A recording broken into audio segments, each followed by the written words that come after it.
So, Emlyn, we have worked together maybe 2 years now? Approaching 3 years. Oh my gosh. Lucky me. Time is flying, you're too kind. Tell me, how did you get into property? Oh, very, very good question. So I recall my first job out of uni being in recruitment. Hated it. And then decided I wanted to do something different, which offered good product, but then also the connection with people. And 15 years later, I'm still here.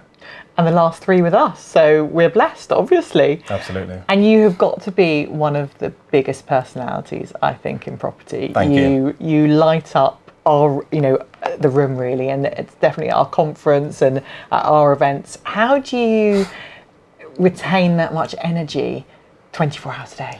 Well, first and foremost, they say sales is a transfer of enthusiasm, and I'm a big believer of that. I'm fortunate enough that I'm the father of 3 young children. Well, I say young, my eldest is 16 and the youngest 2 are 10 and 7.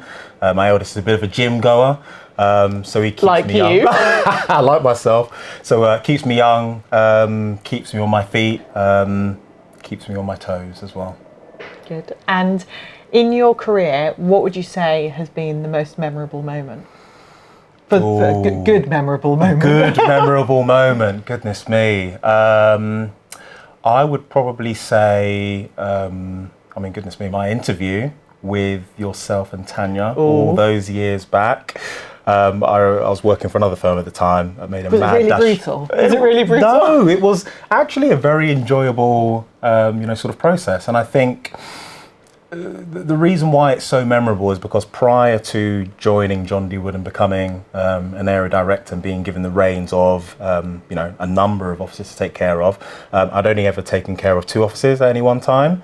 So it was of course very heartwarming and a real vote of confidence to be given at the time what was 5, which is now 7 offices to take care of. That was great. That was pretty special. So I suppose on the flip side of that, what would you say has been the biggest challenge? Oh, well, it's something that I do need to work on, and it's something that we've discussed in great detail, Polly. It's managing performance, sort of having those tough conversations. I'm an optimist by nature. I see a glass that's some might say it's half empty. I'm always half full.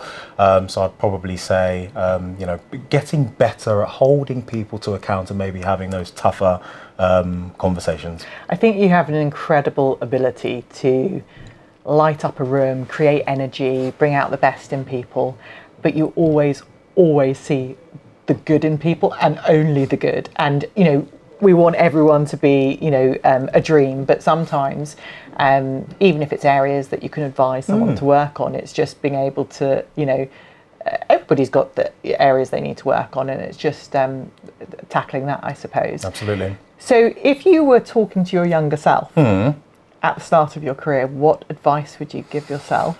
Oh, goodness me, that's a very, very good question. I would say, continue to be bold. Continue to be confident, but continue to be kind on yourself as well. I'm quite an impatient person, and I recall my first foray into agency and looking at the area director at the time and thinking to myself, God, wow, I'd really want to be in that seat one day. And you sort of want, I'm a passionate individual. You always want the next thing, the bigger thing. But I think being a little bit more, grateful for what I've got at the moment, because I'm working for an incredible brand. I work alongside incredible people, and I'm essentially doing the job that when I first walked into agency that I really wanted. And how did you get your first job? That's a very, very good question. I fell into it, to be honest with you. I recall, again, my first job after graduating from university, being in recruitment, IT recruitment, didn't particularly enjoy it. So then decided, right, the next business line of work I work for, there's got to be energy, it's got to be fun, it's got to be varied. and I was essentially sold a dream about you'd have a company car, you'd be given your own laptop, you'd be able to be in and out of the office, you'd be speaking with people, you'd be showing amazing properties in lovely parts of town. And I was like, where do I sign? And I think looking back, I mean, at the start of my career, I was nice car, those sorts of things. You think you're going to earn money, and that's important. But we're easily won over, aren't we, when we're young? Absolutely. So now, when you're, I suppose, looking at an employer, you know, what do you think, if you were to advise a friend or someone else who was getting into agency, perhaps not in the local area, what would you tell them to look for in a good employer? I would say, I think diversity is important. And at John D. Wood, I mean, if you look at the leadership team, you've got females and very powerful females at that. Very powerful females at that, which is which is fantastic. Different backgrounds, different creeds. I think diversity is mega important. I'd probably also say, when it comes to the people that are running the business, how long have they been with the business? Because, you know, look at someone like yourself and some of our other colleagues. They've seen a lot of change throughout the years, but they're still here, and there's obviously still something fundamentally sort of important that the business stands for. And of course it goes without saying, things like values as well, I think are mega important. It's important, yes, that we work hard, are as productive as possible, but I think those values surrounding work-life balance,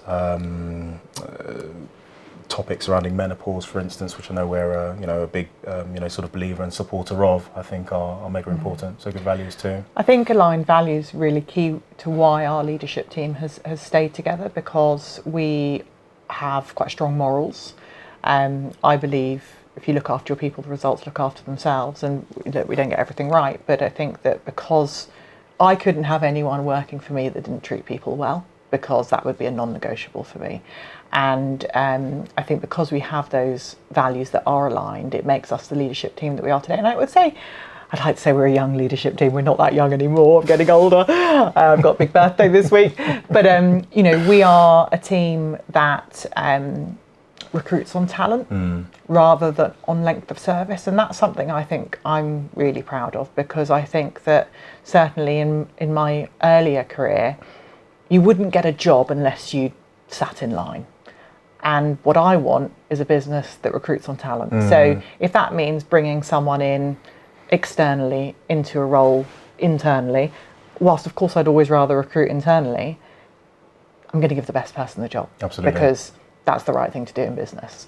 And I think that creates opportunities for young people. And we've got quite a young, dynamic leadership team that challenges each other. Absolutely. Absolutely. And a true meritocracy as well, I'd like to add. True meritocracy. I've with my own personal journey, I've seen first my first foray into becoming an area director and being given that trust and the keys to the kingdom, but then some of my other colleagues as well that have been tasked with overseeing a number of offices. It's great. And I think the thing is, being a great agent doesn't mean it's easy to be a great leader of branches, and you are both, but that's not been an easy journey, has it? No, not at all. What have you learned from that journey, stepping up from running an office very successfully to looking after multiple offices? Because that was a massive step. It's a massive step for all of us. But is there anything you could share about that experience? I know I'm putting you on the spot. I'm sorry. No, that's absolutely fine. I'd probably say, goodness me, you never switch off.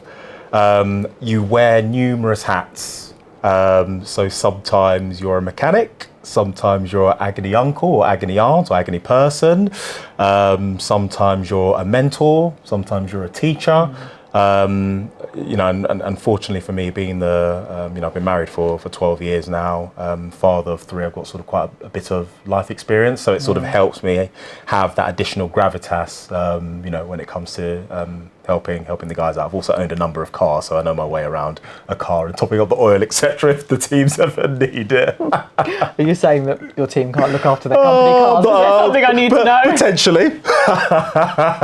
Oh, Emlyn. And if you were recruiting now, Yeah. and you were, what are you looking for in people that you recruit?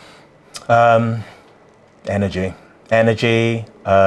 enthusiasm, the right mentality, because the reality of the matter is everything else you can teach. I mean, of course, the technical knowledge, you know, is good, but I think having that can-do attitude. I'm a big believer of your, you know, sort of recent messages about grit and being tough.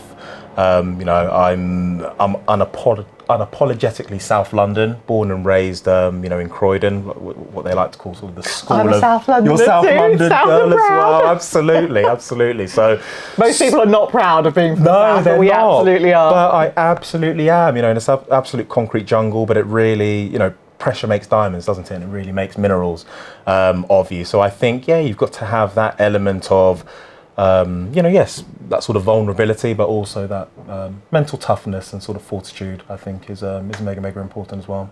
Amazing. Thank you, Emlyn.